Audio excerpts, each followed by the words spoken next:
The richest person you have ever met probably didn't look rich at all, and the person you assumed was wealthy, the watch, the car, the clothes, may have been one bad month away from losing everything. We have been taught to read wealth all wrong. Stay with me until the end, because there is one quiet signal that reveals real wealth almost every single time. It is not the house. It is not the car. It is not the logo on the bag. It is something most people never think to look for, and once you see it, you cannot unsee it. So let's begin with the lie. From the time you were young, you were handed a picture of what rich looks like, the mansion, the sports car, the designer everything, and so your brain built a simple rule. More stuff equals more money. But here is the problem. That rule is almost completely backwards, because the things we use to signal wealth are the very things that drain it. Think about it. The luxury car loses value the moment it leaves the lot. The designer wardrobe goes out of style in a season. The bigger house comes with a bigger mortgage, bigger taxes, bigger everything. What looks like wealth is often just spending wearing a costume. More than 100 years ago, an economist named Thorstein Veblen gave this behavior a name. He called it conspicuous consumption. The idea was simple. People buy expensive, visible things, not because they need them, but to broadcast status to everyone watching. The whole point is to be seen. And Veblen noticed this back in a world without phones, without feeds, without a billion strangers performing their lives in your pocket. Imagine what he would think now.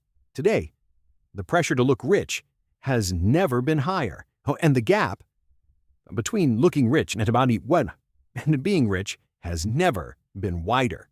Because here is what almost nobody tells you. In the 1990s, two researchers, Thomas Stanley and William Danko, spent years studying actual millionaires in America, not the ones on television, the real ones, the people who had quietly built lasting wealth. They expected to find mansions and sports cars. Instead, they found something that stunned them.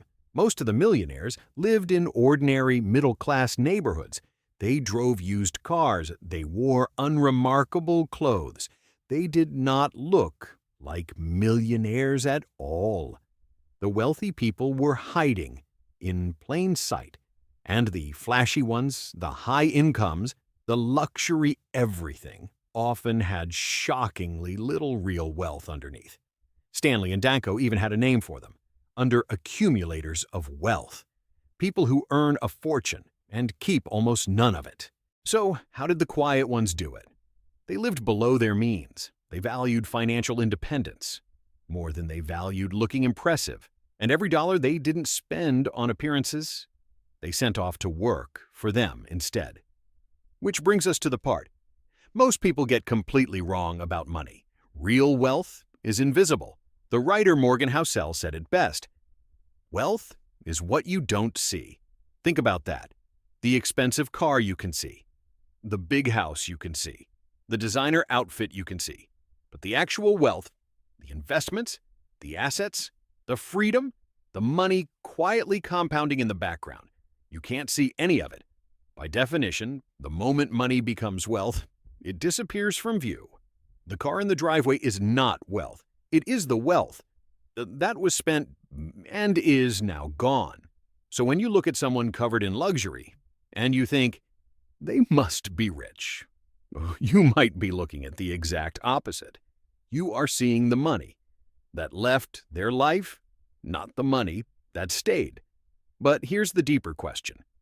Why do we do this to ourselves? Why spend money we don't have on things we don't need? To impress people we don't even like? The answer is older than money itself.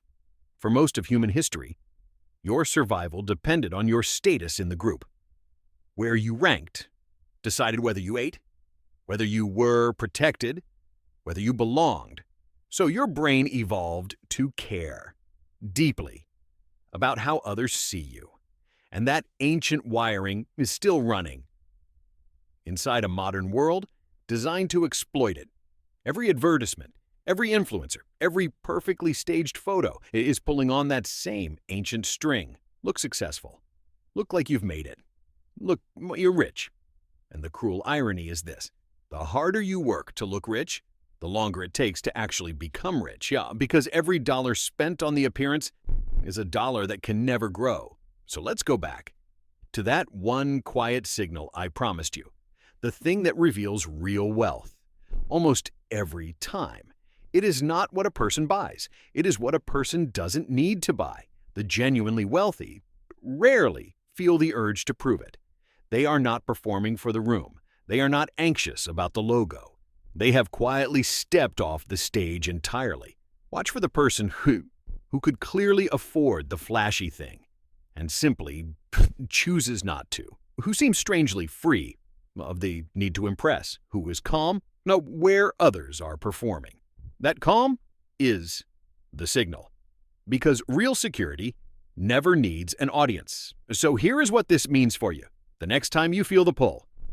To buy the thing that will finally make you look like you've made it. Pause and ask one question. Am I trying to build wealth, or am I trying to look like I already have it? Because you cannot do both at the same time. Every day, you are quietly choosing between two very different kinds of rich. The kind everyone can see, and the kind that actually sets you free. One is loud and empty, the other is silent and real. And the most powerful move you can make in a world that is screaming at you to perform is to build the kind of wealth that no one can see, to win quietly. The richest person you ever meet may never look the part, but now you finally know how to spot them, because real wealth was never meant to be seen. It was meant to set you free. If this changed how you see money, do one thing before you go. Comment one word, quiet, so I know you understood what most people never will. Subscribe, because next time we go deeper into the wealth they keep hidden and how ordinary people quietly build it.